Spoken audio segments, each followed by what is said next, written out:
Nous avons regardé le film, mais nous ne savons pas ce que nous en avons pensé les uns et les autres. Nous allons découvrir notre réaction en direct. C'est le principe du Café Multiverse. Une émission un petit peu particulière aujourd'hui puisque c'est le vendredi 1er avril. Voilà. Et ce sera une émission consacrée à un vieux film sorti il y a déjà, ça va faire une trentaine d'années maintenant. Voilà. En 94, ouais. En 94, voilà, qui est un film très, très, vraiment, vraiment culte en France, on peut le dire, qui a marqué une génération. Voilà, c'est le film Red is Dead.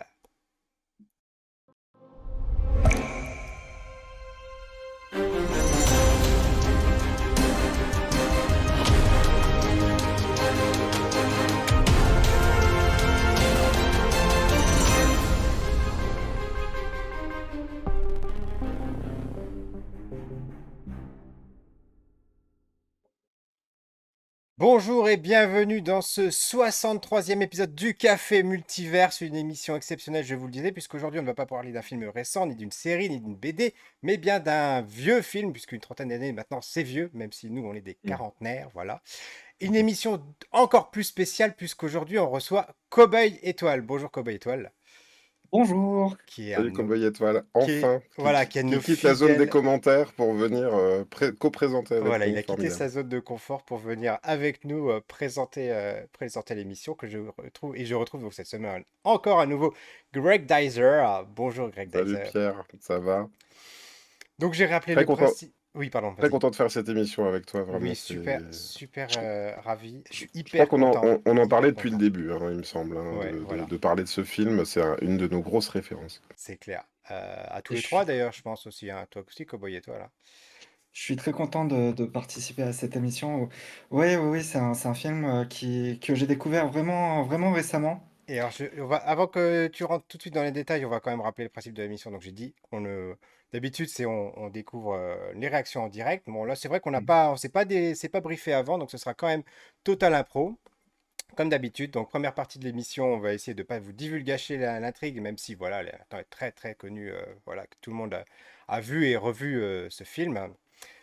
Et on va commencer aussi par se présenter. Donc voilà, moi en ce qui me concerne, j'étais pilote de robot géant auparavant, voilà, et désormais, ben, j'ai pris ma retraite et j'élève des intelligences artificielles dans le Larzac. Voilà. Et toi, Greg Dyser, qui es-tu? Bah écoute, moi je suis community manager à Saint-Dizier, D'accord. une petite ville de Haute-Marne, et puis dans une précédente phase de ma vie, j'étais également militant communiste. Voilà. Très bien, très bien. Et toi, Kobo Étoile, qui es-tu? Alors, moi, je suis un ancien pilote de table basse en Formica et je suis actuellement vice-champion du monde de pétanque aquatique. Et Voilà, dans alors une quand autre même, vie, j'étais en charge d'un petit festival de moutarde à Dijon, c'est qui parle formidable. aussi de On cinéma. a vraiment de la chance d'avoir des invités de qualité ici. On a perdu Greg, on a perdu Greg, il est hors champ, c'est pas grave. Alors, Red is Dead, qui est quand même. On va commencer par, comme d'habitude, par le casting. On a perdu Greg. On a perdu Greg. Voilà, alors, Cowboy Étoile qui nous montre la pochette de Excusez-moi. la vidéo. En fait, je suis un peu ému parce que tu vois, j'ignorais ça de toi, Cowboy Étoile. Moi, j'ai dû arrêter la pétanque aquatique sur blessure, donc c'est pas facile Ah, de reparler de tout ça. non mais pleure pas. Pardon, excusez-moi. Donc, ça va être C'était une la petite émission séquence difficile, on le émotion. sent qu'il y a beaucoup d'émotions. Mm. Euh, donc, le film, avec un grand casting quand même. Donc, Simon euh, Jérémy. on a Simon Jérémy, qui était la vedette Ouais. du film, qu'on n'a pas revu depuis. Je crois qu'il a rien fait depuis. Voilà. Non, non, non, c'est vrai que il est rentré dans le cinéma très tôt et en fait, ça a été un passage éclair, quoi, mais très remarqué dans le monde du cinéma. Avec Sandy Brookshield aussi, David Bestoff, Don Voyal, Mm. Clint Console. Euh, J'y peux rien, c'est leur nom, écoutez, c'est ce que j'ai trouvé sur la fiche Wikipédia. Voilà. En C'est fait, beaucoup ça me fait d'acteurs en rire parce fait qui ont que, une carrière très éclair à cause de ce film et ouais, de tout ce qui a suivi ensuite, hein. ça me permet de rentrer un peu dans le vif du sujet parce que en fait, quand on Sandy Brookshield, ça m'avait pas choqué à l'époque et en fait, à l'époque, au même moment à peu près en 94, il y avait une top modèle qui s'appelait Brooke Shields et je pense que Sandy Brooke Shields, c'est un pseudonyme, voilà et je crois, en fait, que ça me permet un peu de rentrer dans le vif du sujet. Pour moi, c'est un film très avant-gardiste, Red is Dead, parce qu'à l'époque, il y avait pas tellement de slasher movie, c'était pas vraiment, revenu à la mode et c'est un genre qui dérangeait, voilà et mine de rien, quand on voit un peu ce qu'est devenu l'équipe du film, on sent quand même qu'on Et, leur et a mis des bâtons dans les roues, quoi, ouais, et voilà. puis en fait, surtout, enfin, c'est un film dont on attendait une suite et qui la suite, elle est jamais arrivée, mais c'est aussi suite à ce qui s'est passé en fait au Festival de Cannes, pendant le Festival de Cannes, qui a découlé de ce film, et enfin le drame que tout le monde connaît, quoi. Ouais, Voilà. avant même, hein, avant parce que quand tu regardes, l'équipe du film, donc on savait que le metteur en scène, il avait des problèmes de santé, santé mentale. On savait aussi que le producteur avait fini en prison donc voilà. Mais je vous dis, moi je bon j'en viendrai après, je pense qu'on va faire une partie spoiler aussi, moi j'y viendrai dans la partie spoiler, mais je pense, enfin je vais pas faire de complotisme, mais je crois quand même que toute l'équipe a été très empêchée et le fameux fait divers dont tu parles comme ça, je trouve que tout est connecté, moi, avec la destinée malheureuse de toute l'équipe. Ouais, alors je sais pas si vous, vous arrivez à vous souvenir de dans quel cadre vous avez été voir ce film. Moi, je sais que j'étais un petit peu traîné parce qu'à l'époque, enfin même maintenant, j'ai déjà dit dans l'émission, les slasher movies, les films d'horreur, etc. C'est pas forcément mon truc. Et moi, j'étais vraiment scotché par la qualité du film, par le message politique qui se dégage derrière. Et toi, Kobe Mmh. Étoile, tu te souviens un petit peu de tout ça? Alors, moi, la première fois que j'ai vu Red is Dead, c'était vraiment il y a peu lorsque j'ai fait, mes études, où, justement on a eu, Odile Doré, qui faisait une intervention en tant Ah que d'accord. professeur, puisque, suite à Tu faisais des études de quoi, du coup, Cowboy des Étoile, études en communication. Elle D'accord, était ah en oui. charge, de nous faire, Oh, la liaison entre, les partenaires, institutionnels et les personnes, les personnes, du spectacle, des choses comme ça. Donc c'est Odile vraiment Doré, elle. c'était si je me rappelle bien, c'était l'attachée de presse du film qui était au milieu Oui, qui du était au milieu scandale qui a du éclaté scandale, après. oui, c'est ça. Voilà. Tout à Mmh, fait, tout à mmh. fait. Et elle a été beaucoup affectée et suite, justement à cette, affaire. Elle s'est toujours réfugiée dans la communication, mais dans quelque chose d'un petit peu plus feutré, un petit peu plus cadré dans la communication publique, D'accord. où, elle a toujours continué, le festival, Moutarde et Le cinéma. cinéma, mmh. Et justement, j'ai eu la chance d'être son stagiaire pour, la 50e, 60e Ah, c'est édition chouette. lors de la grande, ouverture, de la foire, internationale, de la gastronomie et du vin à Dijon. Ça a été, légèrement avancé. Oui, Excusez-moi. ça a été légèrement avancé pour que les dates puissent concorder et c'était vraiment une grande chance pour moi de pouvoir travailler avec elle. Ouais, alors, vraiment une émission avec beaucoup d'émotions. On le sent, Greg, il est ému là. Et moi, je me rappelle, dans quelles circonstances j'ai vu le film. Bah, c'était pas une période super heureuse de ma vie et en fait, moi, je trouve que c'est un film qui est un peu oublié aujourd'hui, au profit, c'est-à-dire, au profit de la série Scream, en fait. Moi, ce que je note, quand même, c'est que donc, Red is Dead est sorti en 94. Il n'a pas eu le succès escompté. Comme je dis, d'après moi, on a quand même fait beaucoup pour entacher, l'aura du film et son propos, parce que c'est quand même un propos qui dérange, hein, ce que ça raconte. Red is Dead, Red, on comprend tous, hein, c'est le communisme, même si j'y reviendrai dans la partie spoiler, est-ce que Red is vraiment dead? A priori, pas tellement et en fait, quelques 2 ans après, en 96, arrive le premier Scream, de Wes Craven au cinéma, avec le succès mondial qu'on lui connaît. Mm.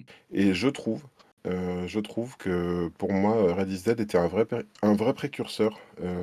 C'est quand même ça qui a redoré un peu l'image du slasher movie, hein. C'était un truc un peu poussiéreux comme ça, et d'un seul coup, je trouve que ça a mis quelque part l'humain dans le tueur. Là où avant, il y en était un peu plus Freddy, Jason, vous voyez, des Oui, personnages. c'était des monstres, c'était des personnages fictifs souvent, Là, là c'était quelqu'un qui avait une vraie motivation par rapport à ses actes, ouais, effectivement.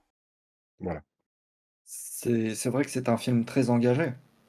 C'est un film très engagé et comment dire? Moi, pour poursuivre un petit peu, hein, comme je vous dis, hein, moi, quelque part, ça a été un peu une épiphanie, hein, ce film, quand je dis que j'ai eu. Tout à fait. Que je me suis un peu intéressé au communisme. En fait, au départ, moi, ado, en fait, hein, j'ai découvert ce film ado. Je me rappelle, hein, le film était vraiment dérangeant. Il y a des gens qui quittaient la salle et tout. Et en fait, moi, j'ai regardé jusqu'au bout. Et je suis vraiment sorti en me disant, oh là là, ces affreux communistes, heureusement, le capitalisme a gagné à la fin du film. Et au regard de ce qui se passe aujourd'hui, hein, sur notre planète, je me dis, le film a essayé de nous démontrer quelque chose, mais est-ce qu'au fond, il essayait vraiment de nous démontrer que le méchant était le communisme ou pas? Vous voyez?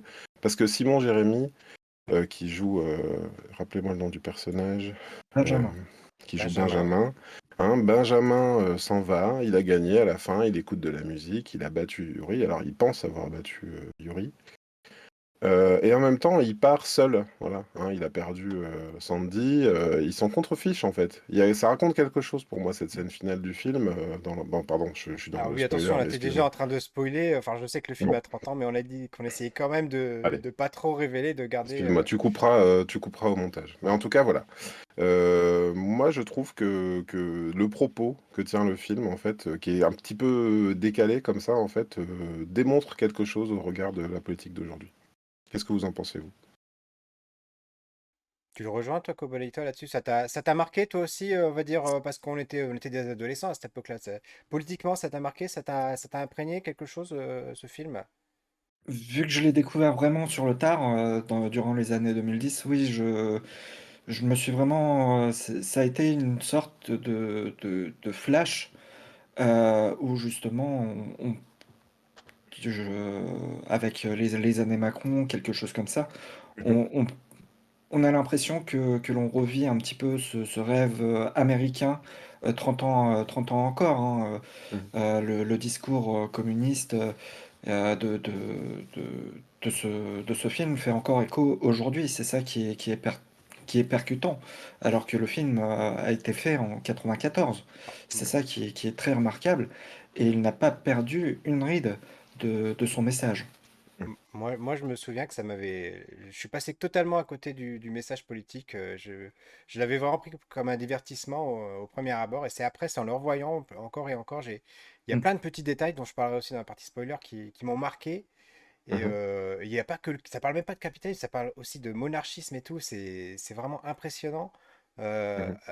Quand quand tu décortiques toutes les couches de ce film, tout ce que tu trouves derrière, c'est vraiment quelque chose d'assez puissant. Et moi, ça m'étonne pas qu'il ait été nommé à Cannes la même année, hein.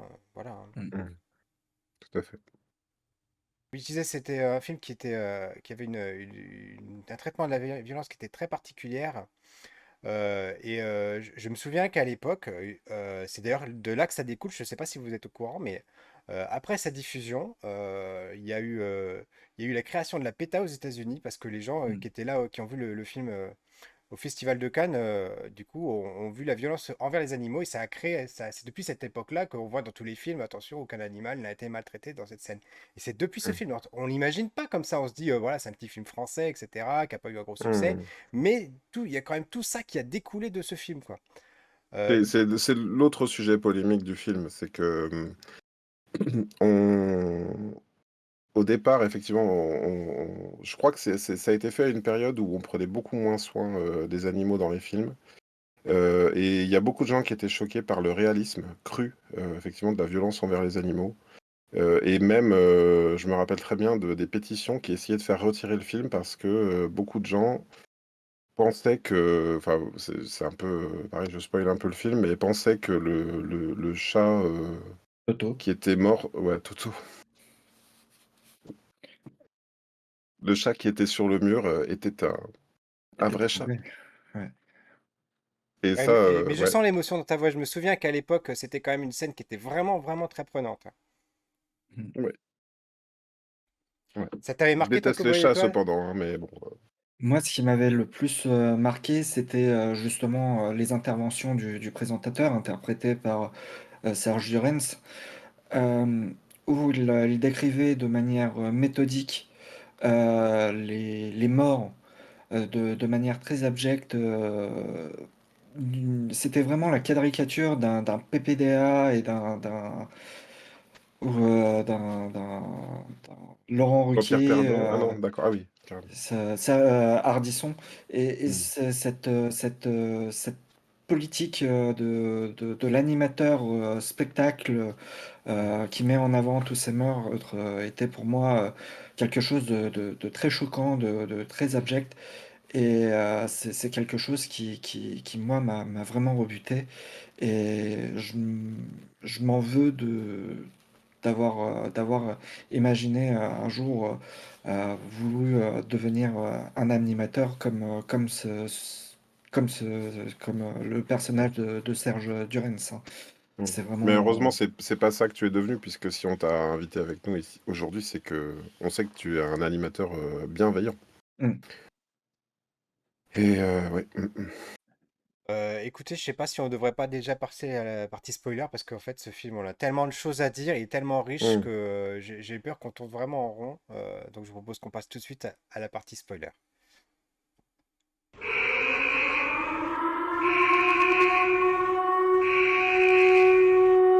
Ah, On l'a dit, c'est un film à voir et à revoir. Vous l'avez compris, c'est un film culte pour nous, c'est un film culte pour une génération.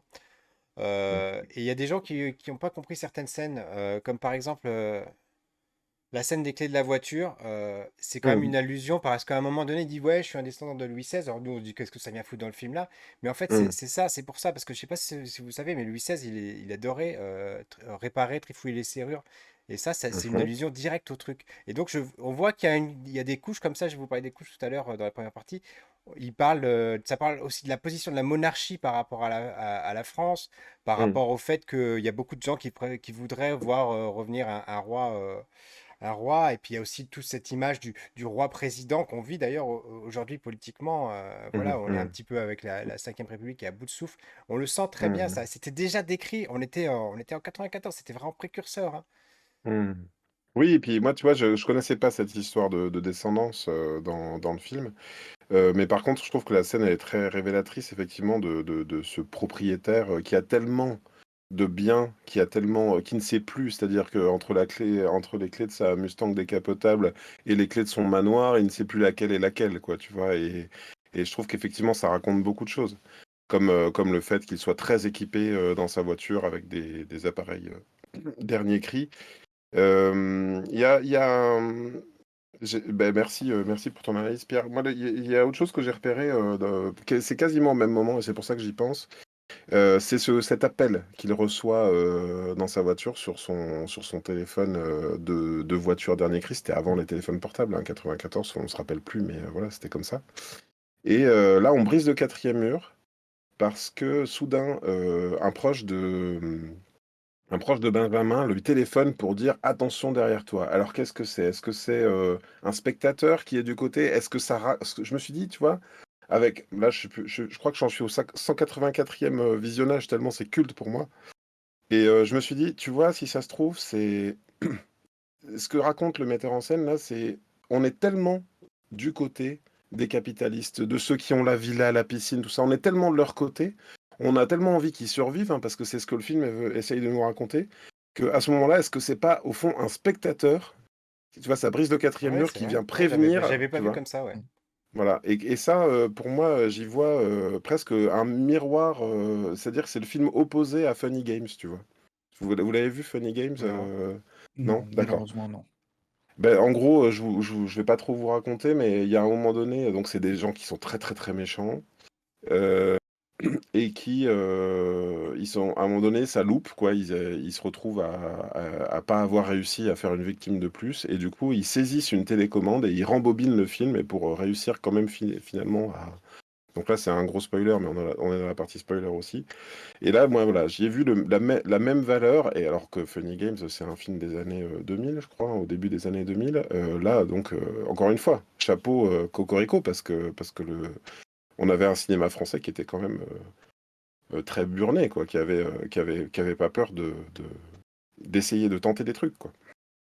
Et toi, il y a une scène qui t'a marqué plus que les autres? Disons que la mort de Toto était vraiment très, très horrible. Mhm. Mais vraiment, ce qui m'a plus, marqué, c'est en fait justement, cette personne dont on ne sait pas le nom, heu, a pu, projeter, enfin, pu aider certains personnages comme les Johnson. Il faut quand même, à un certain moment, je me suis dit: «C'est pas possible».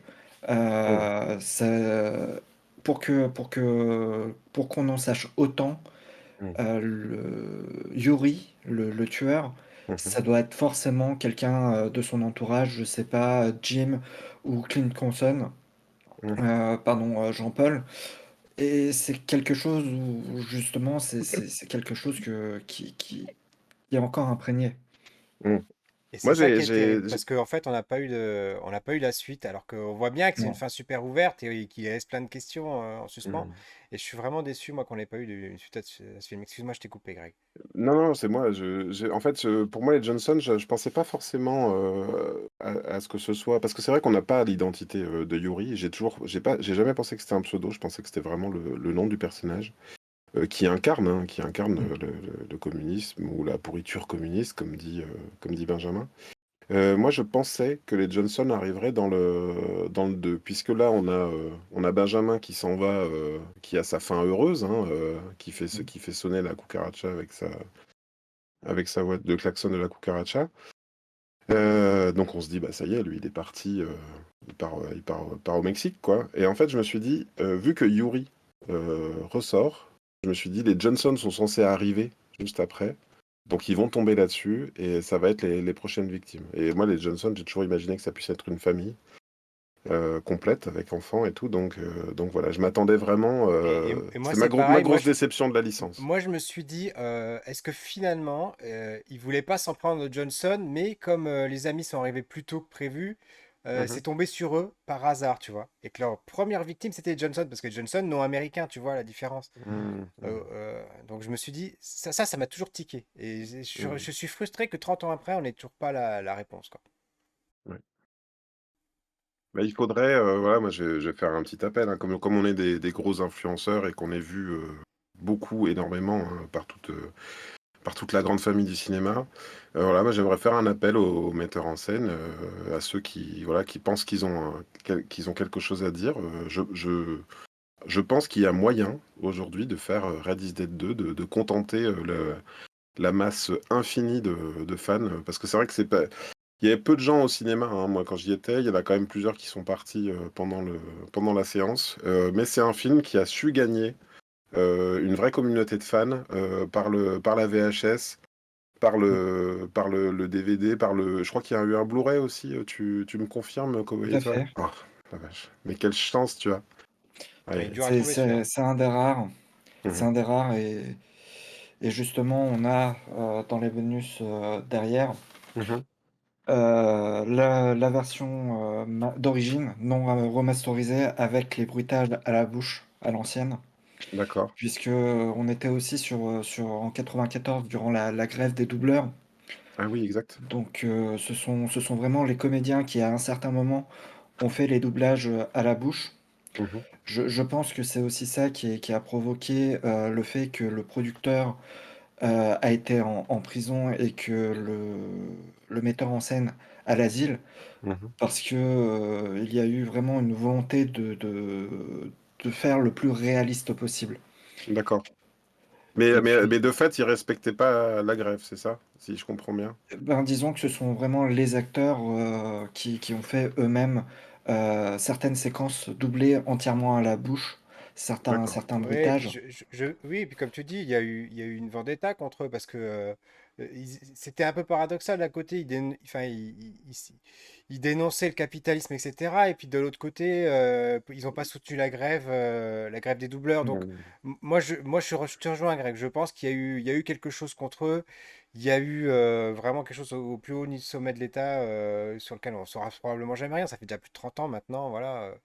Donc moi je suis comme vous, je vous rejoins là-dessus. Il y a quelque chose de louche qui fait que malheureusement on n'a jamais eu de suite à ce film. Et à propos de trucs touches, Cowboy Étoile, toi qui as Mmh. fréquenté Odile de Rey, est-ce que tu as pu t'entretenir avec elle sur le tueur en série, hein, comment on dit, celui qui a mimé, hein, le Yuri Mmh. à Cannes et qui a abattu froidement tous ces projectionnistes? Qu'est-ce que c'est son regard aujourd'hui? Parce que franchement, moi à l'époque, au moment du drame, avec tout le contexte politique, cet homme politique écologiste qui avait été assassiné. On disait que c'était un certain Jean-Paul Martoni qui l'avait abattu. On savait pas trop. Et puis il y avait tout ce mystère, quoi, hein. On se rappelle du commissaire Bialès qui passait sans cesse dans les journaux pour. C'était. Enfin, il y en a eu d'autres des affaires comme ça, hein. Je pense à Dupont de Ligonnès, je pense à l'assassinat du préfet Rignac. Voilà, ça fait partie de ces affaires qui ont entaché le paysage français, en plus dans le monde du cinéma, alors qu'on est quand même censé être dans le divertissement. Et là, d'un seul coup, là, la réalité dépassait la fiction. Et au centre de tout ça, on avait toute l'équipe du film. Donc, est-ce que toi, t'as pu en parler avec elle? Alors malheureusement, j'ai pas pu en parler beaucoup avec elle. Peu de temps avant le festival, Moutarde et cinéma, on a eu, l'annonce, du décès de Simon Jérémy, Ah, d'accord. qui malheureusement, nous a quittés. Donc quand on est maintenant sur l'aspect de qui pour relancer Ready Z 2, je pense que qu'Odile Doré, elle, elle a toujours ses contacts, mais hem, sur le moment présent, c'était quelque chose où, elle se sentait vraiment mal. Entre Mhm. les projections de presse et les interrogatoires, il y avait très peu de temps pour elle. Mhm. Et elle devait gérer aussi quelque chose qui était, qui n'est pas montré, mais il fallait aussi, gérer la violence, de Serge Karamazov qui était censé être le responsable de la sécurité et qui a fait un travail déplorable. À un certain moment, Ouais, on enfin, imaginait il a même fait un travail déplorable, mais il a quand même fini ministre de l'Intérieur, hein. Je peux tout pas à dire. fait, tout à fait, C'était pas mais son frère qui était. Parce que c'est lequel des frères Serge? Je pensais que c'était celui qui faisait C'est pas celui qui a fait de la politique après, si? Ou je sais plus. Non, aucun aucun lien, il lien. est fils unique. D'accord, d'accord. Heu, Vraiment sur les premiers moments, sur les premiers crimes, heu, S Serge Karamazov a été entendu comme un témoin, puisqu'on retrouvait ses empreintes partout Mhm. et il était jamais là, au moment où le tueur était censé être là et il n'a pas réussi à faire son travail correctement et je Mhm. pense que, avec le commissaire Bialès, il a pu se racheter et cette affaire justement depuis 95, le fait qu'il a réussi à passer ce cap l'a permis, comme l'a dit Pierre, de devenir, ministre de l'intérieur quelques années plus tard. D'accord, mais au-delà du fait que moi j'étais très fan et enfin, que je suis, plus le temps Mmh, plus le temps passe et plus je suis fan de ce film, il y a quand même un truc qui m'a traversé l'esprit, c'est que tout de même, un copycat, du tueur du film qui vient, assassiner des projectionnistes, à Cannes, est-ce que ça a pas servi le film? Est-ce que tout ça n'était pas un vaste, complot de l'équipe du film, Non, donc mais on va je pas pense rentrer à. dans les histoires de complot. Non, C'est vrai, franchement, non, mais non, c'est non, vrai que non, non. c'est Non, j'y crois pas pas. l'ambiance de Je sais qu'il y a eu l'émission. cette théorie qui a été soulevée à un moment donné, mais moi, personnellement, j'y crois pas un seul instant. Je pense D'accord. plutôt qu'au contraire, faut regarder du côté voilà, de ce que je vous disais tout à l'heure par rapport au fait que les producteurs n'ont pas respecté la grève des doubleurs. Mais Mhm. moi, le coup de, ouais, ils ont fait ils ont fait enfin, ils ont provoqué tous ces meurtres pour faire parler du film. Non, mais pour moi, ça n'avait pas de sens, quoi. Enfin, D'accord. ça me paraît tellement énorme, tellement gros. Enfin, voilà, quoi. Oui, puis je pense qu'on aurait retrouvé des indices. Oui, oui, Imaginons voilà. si Odile de Ray avait été impliqué, on aurait retrouvé, je sais pas moi, des messages ou des empreintes, comme tu disais, ou quelque chose Mm. qui aurait rattaché à elle, mais rien n'a été retrouvé malheureusement. Ouais. À la base, Ou il y a heureusement. eu Hein. à la base, il y a eu un projet justement, mais c'était avant les premiers meurtres. Mhm. Et lors du premier meurtre, elle a été dépassée par tout ça. Mhm. Tout ce pan de promotion a été annulé. Elle a Mhm. été même approchée par Ronnie Abitbol pour justement faire l'adaptation américaine, la Ouais. promotion de l'adaptation américaine, mais Mhm. elle était vraiment choquée et elle n'a pas pu le faire. Mhm. Oui, moi, C'est je suis persuadé qu'après, tu disais, Greg, t'en parlais tout à l'heure par rapport à Scream, mais que c'est que pour ça, du fait qu'ils n'ont pas eu les droits, Mm. ils ont fait Scream ensuite, voilà. Et Ouais, mais avec le alors pour succès qu'on lui vous, connaît, mais voilà. ouais, mais justement, bah, je vais mettre un peu, je vais jeter un pavé dans la mare ou dans la mare de mazout. Mais est-ce que pour vous, Scream, c'est dans le même genre cinématographique que Red is Non, Dead ou c'est un il est plagiat? pas aussi Voilà. engagé, Scream, c'est clair. Il Oui, est mais politiquement est-ce que pas vous aussi voyez pas une engagé. forme de plagiat à Red is Dead? Alors Parce oui, là, pour que le coup, oui, il y a du gros plagiat, ça c'est on le dit pas évident. assez, je Ouais, trouve. ouais. Mm. Le fait que, comme tu dis, c'est pas un monstre, c'est une vraie personne avec le masque, etc., qui fait peur. Non, non, mais c'est clairement un plagiat. Et puis, rien que dans la scène d'ouverture de Scream avec le téléphone, enfin voilà, hein. Donc, bon, le téléphone, c'est un truc super récurrent dans les différentes scènes de Red is Dead. Donc, Mm. effectivement, pour moi, il y a un plagiat majeur de la série Scream par rapport à Resident Dead. C'est évident, hein. Mm. Qu'est-ce que t'en penses, ton Oui. cowboy étoile? Au-delà du plagiat, c'est aussi une adaptation américaine. Il faut dire que Mm. la fin du film a été rythmée par de nombreux gags, de nombreuses occurrences humoristiques Mhm. qui ont été faites vraiment sous le craquage de l'équipe parce que les rythmes de tournage étaient insoutenables. Ouais, mais Euh, alors, excuse-moi, je t'interromps tout de suite parce que je suis pas tellement d'accord avec toi sur le craquage. Je pense que autant on parlait de la dimension hmm, politique, autant on mesure pas à quel point la façon dont Yuri se fait jeter, rejeter dans le mazout, il y a un côté décalé volontaire, hein. C'est-à-dire que le capitalisme ne va pas seulement avoir raison du communisme dans le film, mais va aussi l'humilier proprement pour qu'il ait plus envie de se venger encore.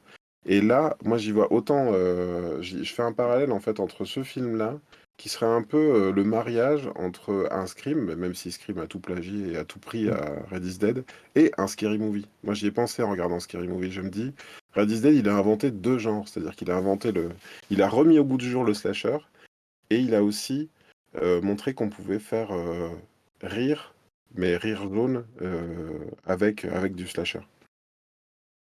Ouais, Mais Scary Movie, je l'avais pas vu sous cet angle, effectivement. Excuse-moi, je t'ai coupé, cowboy étoile.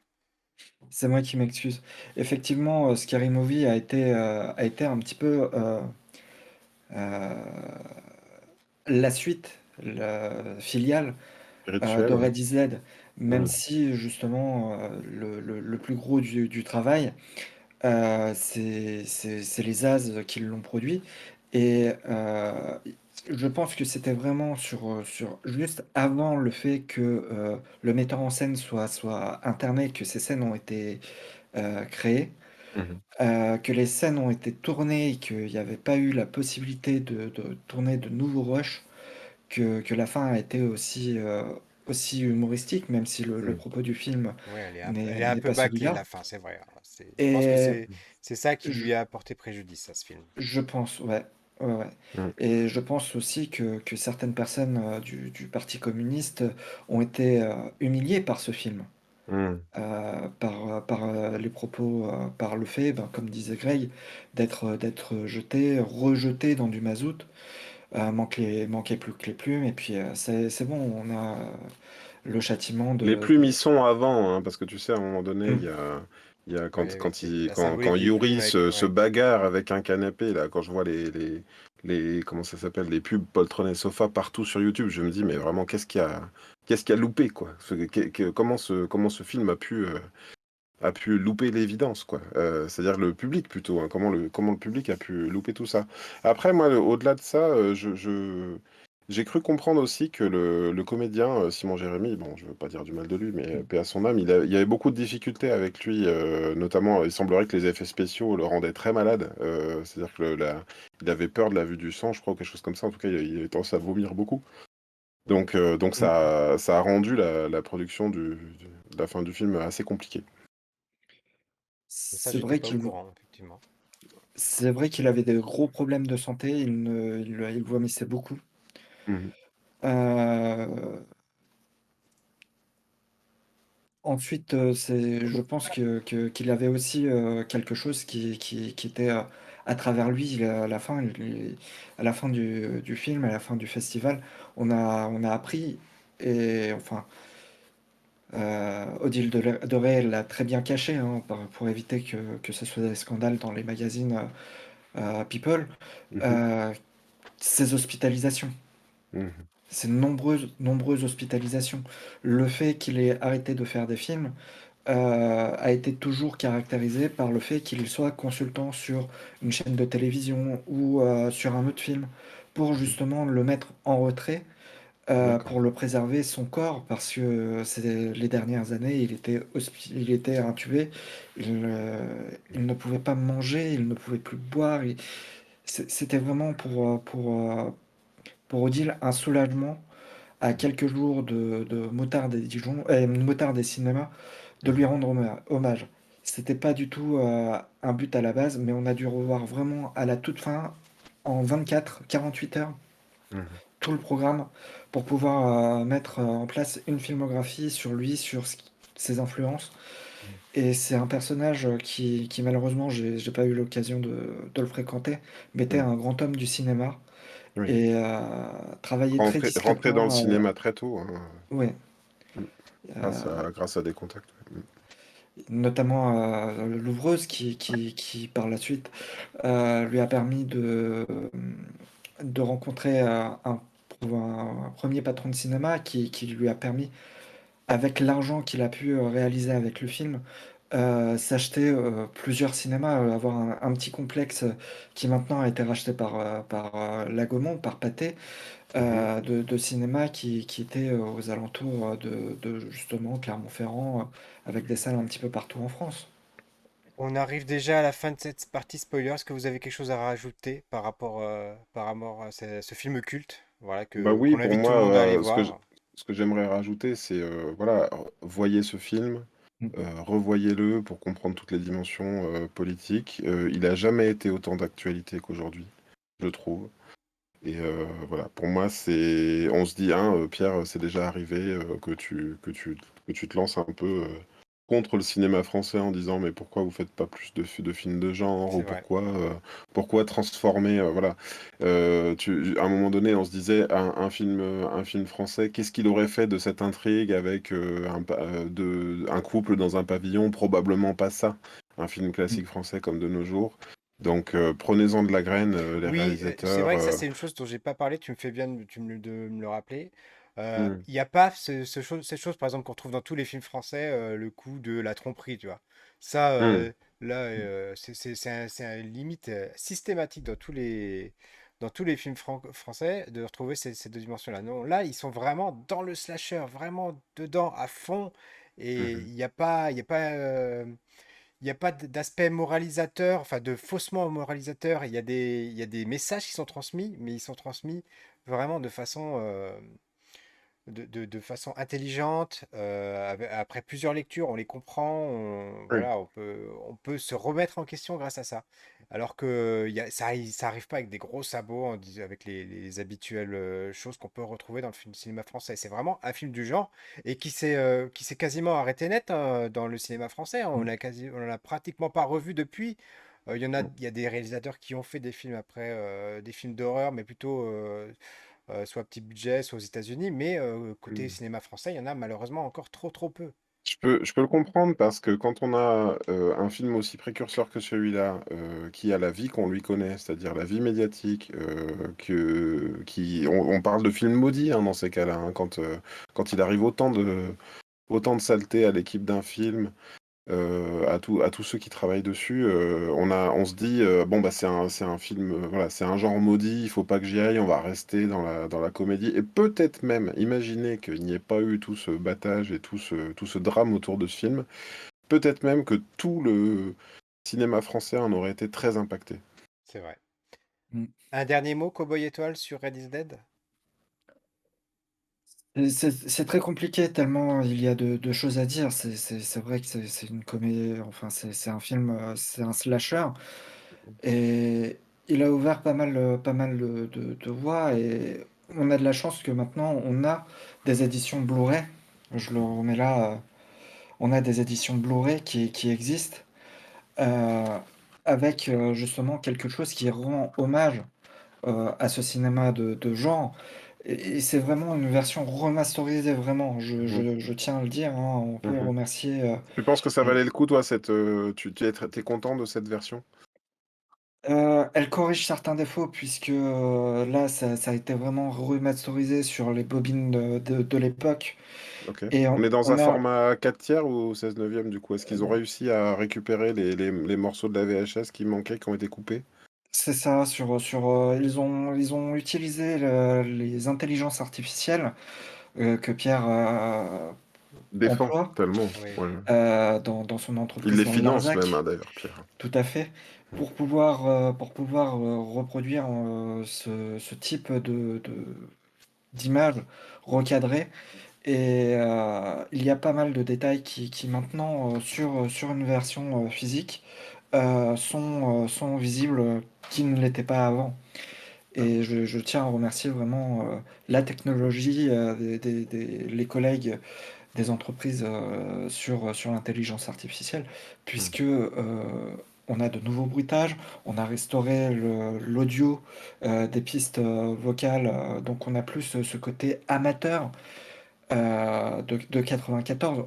On est Mm. vraiment dans une expérience Ouais. totalement Moi, j'avais différente. alors tu vois, j'avais la version DVD qui était sous-titrée pas Adieu Yuri, mais Au revoir Yuri, Mmh. parce que tu vois, qui jouait sur le fait que probablement il allait revenir. Bon, bah, je suis un peu douché, hein, j'ai été très déçu.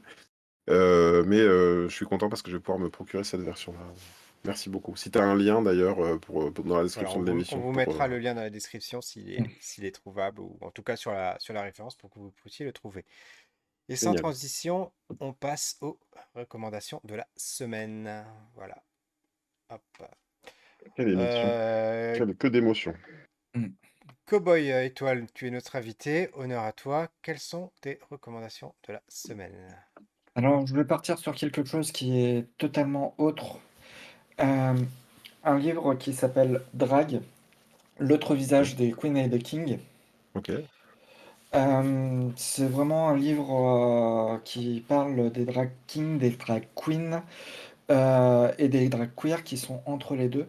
C'est un livre qui est plus sous forme de portrait avec, justement je vais essayer de trouver une image qui soit un petit peu plus, compatible, Mhm. avec justement une partie, On voit pas hem, forcément bien, mais on mettra le on lien dans voit la pas forcément, description, hein. une partie Mhm. de dessin, et puis, vraiment, tout un Un portrait. documentaire, tout un entretien en fait avec la Ah, personne. on voit pas, c'est pas C'est grave, t'inquiète joli, pas. On ouais, mettra le on lien dans voit la rien, description. c'est Donc c'est joliment illustré. D'accord. ok. Donc c'est Drag de Sofiane Aïssaoui. Tout à fait, Illustration de Valentin Pasquier aux éditions La Musardine. tout à fait. Et Pierre, toi, Greg, quelle est ta recommandation de la semaine? j'ai presque envie de te laisser commencer, Tu as Pierre, presque envie de me laisser commencer. Ben écoute, pour voir quelle est ta recommandation, tu vois. très bien. Bah écoutez, moi je vais vous recommander ce film en fait, qui raconte ce qui est arrivé en fait à l'équipe du film après le D'accord. vrai film. Enfin, c'est une sorte de pas de biographie, on peut pas le dire comme ça, euh, puisque Ça s'appelle comment? ça s'appelle La Cité de la Peur. Voilà, donc La Cité de la ça Peur. raconte en fait le meurtre des projectionnistes dans après C'est un documentaire ou... oui, c'est une sorte de documentaire, si tu veux. Enfin, c'est un film documentaire, c'est-à-dire que c'est un peu comme JFK, tu vois. C'est-à-dire que ça te prend un D'accord, point de vue, ça te raconte l'histoire comme eux, ils l'ont perçu, comme le réalisateur Alain Berberian l'a perçu. Et d'accord. donc il y a Dominique Farrugia, que je ne connais pas du tout, qui joue Simon Jérémy. Il y a un gars à lunettes, je ne sais pas non plus comment il s'appelle. Et puis elle, je crois que c'est la mère de la chanteuse de Superbus qui joue Odile de Ré. Voilà. Donc Ah bah bah, c'est d'accord. intéressant, ça reste dans la thématique, donc je vous le conseille, ça s'appelle La Cité de la Peur. Voilà. Et pour une fois que c'est une mère d'eux et pas une fille d'eux qui fait quelque Oui, chose, à la voilà, pour une limite, fois que c'est une mère j'encourage, de... Voilà, c'est ça, j'encourage. exactement. Voilà. Donc, donc à toi, Greg, quelle est ta recommandation de la semaine, s'il te plaît? Alors, là, en ce moment, donc, moi, je suis en train de travailler sur le tome 2 de Cléo Super Sirène depuis quelques semaines déjà, mais je suis rentré dans le dur vraiment depuis une paire de semaines. À un moment donné, je sais pas, j'avais envie de faire une scène et je me suis remémoré une scène d'un animé qui s'appelle Fuma no Kojiro. C'est adapté d'un manga de Masami Kurumada. Le chara design, il est fait par Shingo Araki, Michi Himeno. Donc on est vraiment sur la team Senseiya. Et en fait, j'ai réussi à retrouver sur YouTube quelqu'un qui a uploadé. Moi, j'avais les VHS à l'époque, hein, quand Pierre et moi on s'est connus, on les a pas mal regardés. Et donc, il a uploadé les épisodes en VF. Et en fait, j'ai eu la chance du coup de redécouvrir. Justement, on parlait de tout à l'heure, tu parlais de la grève des doubleurs. Je vais essayer de pas être trop ému aussi, mais j'ai eu la chance de redécouvrir cet âge doré, hein, c'est vraiment l'âge d'or du doublage, parce que ils ont réuni vraiment au casting les meilleurs doubleurs de films X, hein, pour faire ce doublage, pour proposer ce doublage en français d'un animé qui a un peu, Qui un était petit peu... pas connu, hein, parce qu'il était sorti en Non, OAV, il est passé totalement inaperçu au c'est ça. Japon, voilà. Hein. Et en fait, on parle beaucoup de Ken le Survivant pour vanter les qualités de son doublage. Je pense que on est très très loin avec Ken le Survivant du niveau d'excellence qu'ils ont atteint sur Fuma no Kojiro. Donc je mettrai un lien vers le premier épisode. Je pense notamment au moment où il dit c'est mon arme secrète. Euh, c'est Ouais, je me mon arme souviens très bien. secrète. Je me souviens Hein, très tu bien te de cette rappelles scène. Ouais, ouais, de ce passage? c'est vraiment culte. Ouais, Euh, ouais. voilà. Et donc voilà. Enfin, je rêverais.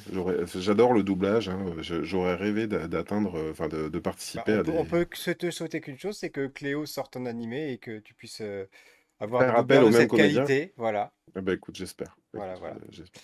Ouais. On touche à la fin de cette émission. Eh bien, écoutez, j'espère que vous avez passé un agréable moment en notre compagnie en ce samedi 1er avril 2023. Mhm. Cowboy Étoile, merci de t'être joint à nous pour cette émission. Ben, merci à vous pour cette invitation. Greg Dyser, on te retrouve la semaine prochaine, puisque si je dis pas de bêtises, c'est déjà l'émission consacrée à Mario le film. C'est ça. Une Et vraie alors, émission cette fois-ci. je suis embêté parce que je tiens à saluer Anne-Claire, parce que depuis tout à l'heure, on a Anne-Claire dans les commentaires, personne n'a relevé, moi-même, j'avais pas vu. Bah, j'ai Qui... pas pu relever, j'étais trop ému.